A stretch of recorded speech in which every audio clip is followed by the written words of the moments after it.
Halo teman-teman, welcome back to my channel is Platovan Persi. Oke, kita bertemu lagi dengan saya Plato. Sebelumnya di part 1 saya membahas mengenai pengantar dasar public speaking ya. Dan dalam video kali ini saya akan membahas mengenai pentingnya penerapan 3V dalam public speaking.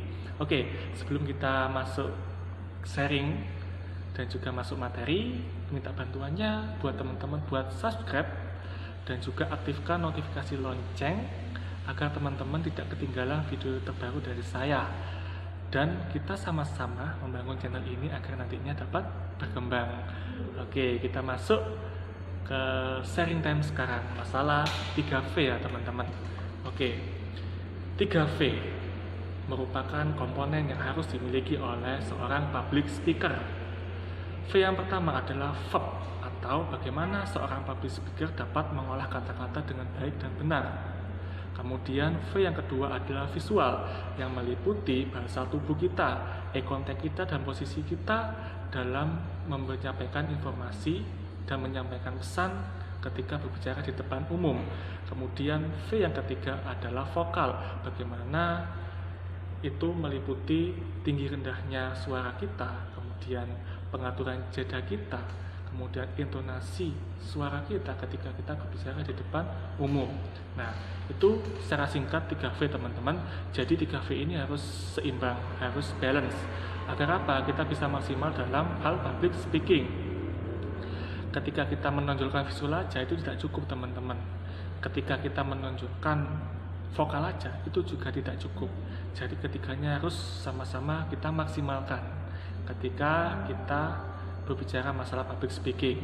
Oke, untuk masalah visual teman-teman, mungkin teman-teman pernah melihat film Mr. Bean atau Charlie Chaplin yang hanya menampilkan visualisasi saja, gestur tubuh, kemudian mimik wajah, ekspresinya bagaimana, dan teman-teman tahu itu alurnya seperti apa dan maksud serta pesan yang disampaikan itu apa dalam film itu. Nah, di sini visual berperan besar dalam 3 komponen tersebut, yaitu sebesar 67%. Makanya teman-teman tahu ketika melihat film Mr. Bean atau Charlie Chaplin, apa maksud dan pesan yang disampaikan dari film tersebut.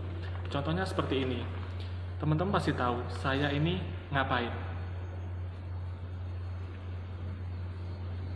Nah, tulis di kolom komentar ya.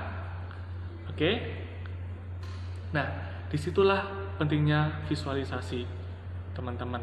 Mungkin teman-teman tahu saya ngapain ini.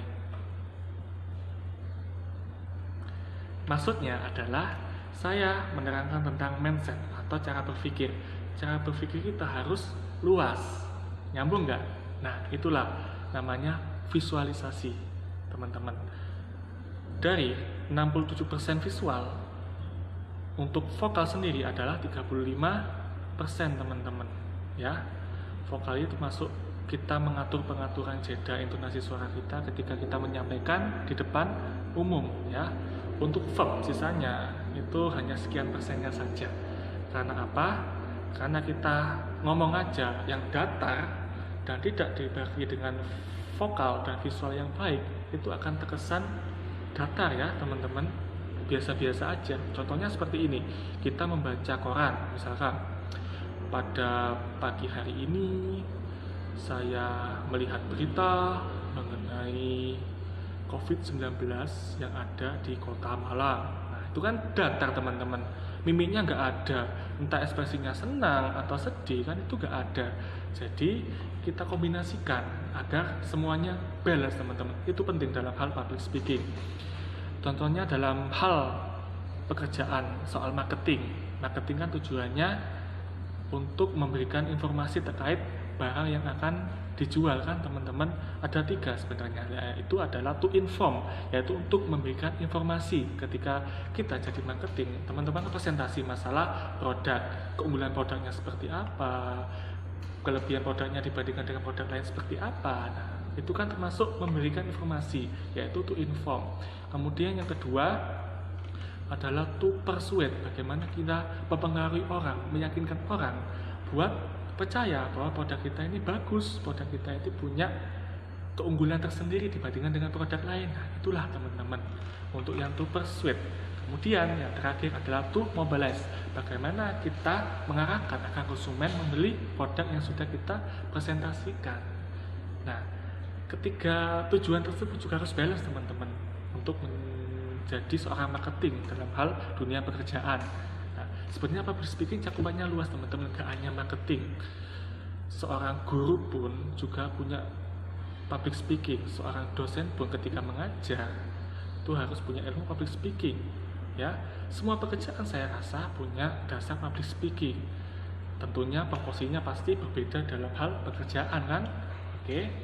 Nah, itulah teman-teman pentingnya 3V ya teman-teman. Karena apa? 3V secara singkat ini mewakili agar kita menjadi seorang public speaker yang baik dan benar.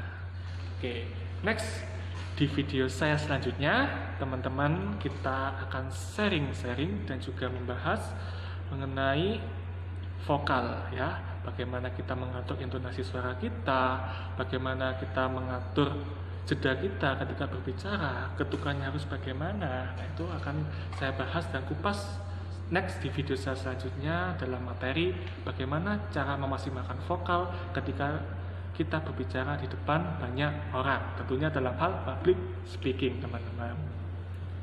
Oke, teman-teman, semoga bermanfaat untuk video saya hari ini, dan jangan lupa teman-teman untuk stay tune di video saya selanjutnya. Ini cukup sekian dari saya, sampai ketemu lagi dan sampai jumpa.